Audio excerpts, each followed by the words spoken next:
5월 21일 전국적으로 산발적 비가 내리고 있습니다. 내일부터는 개이고 다시 초여름 날씨가 찾아오겠습니다. 미래를 여는 창 WWW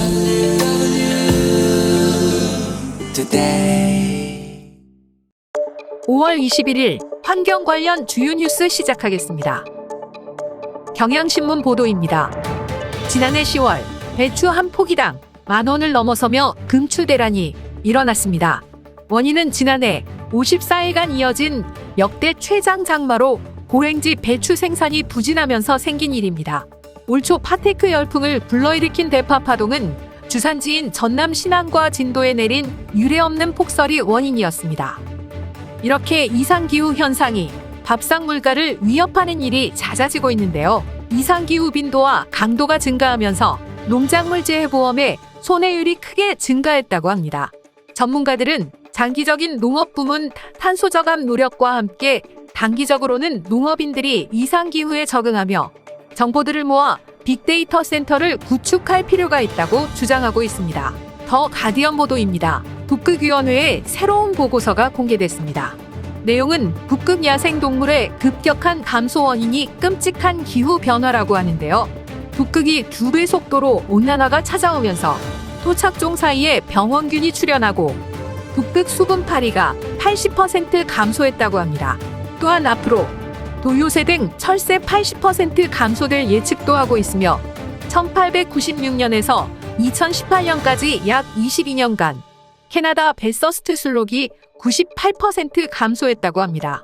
기후변화로 북극 아래쪽 동물이 북쪽으로 이동함에 따라 북극 생태계가 위축받고 있다고 하는데요. 대표적인 사례로 불곰이 북극 쪽에 서식하는 술록을 잡아먹으면서 술록 수가 대거 감소하고 있는 점입니다. 서울경제신문 보도입니다. 정부가 원자력 발전과 석탄 발전을 대체하기 위해 해상풍력 발전 보급에 속도를 내고 있지만 발전 사업자가 사업에 필요한 인허가를 받은 뒤 적어도 8년이 지나야 실제 전력을 공급할 수 있는 것으로 나타났습니다.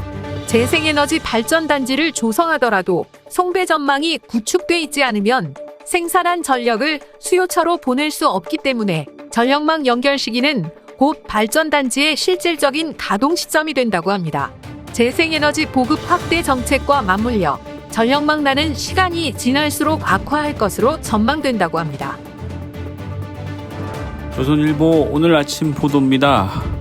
2050년까지 탄소 중립을 위해 수령 30년 안팎나무 3억 그루를 베어낸다라는 이 내용 때문에 논란이 많았죠. 이런 산림청 계획에 제동이 걸렸습니다.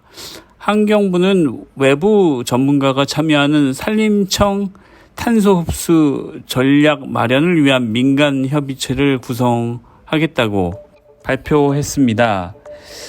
이에 앞서 이제 MBC가 5월 18일 날, 5월 17일 날 보도한 조선일보 기사에 대한 팩트 부분에 대한 문제 제기를 했습니다.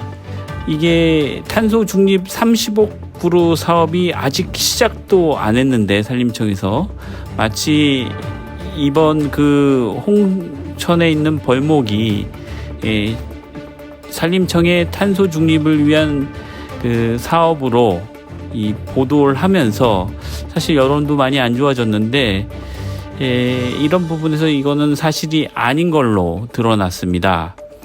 앞으로 어린 나무가 탄소를 더 많이 흡수할까 부분에서는 MBC 보도도 이 부분에 대해서는 면밀한 조사가 필요하다고 얘기했고요.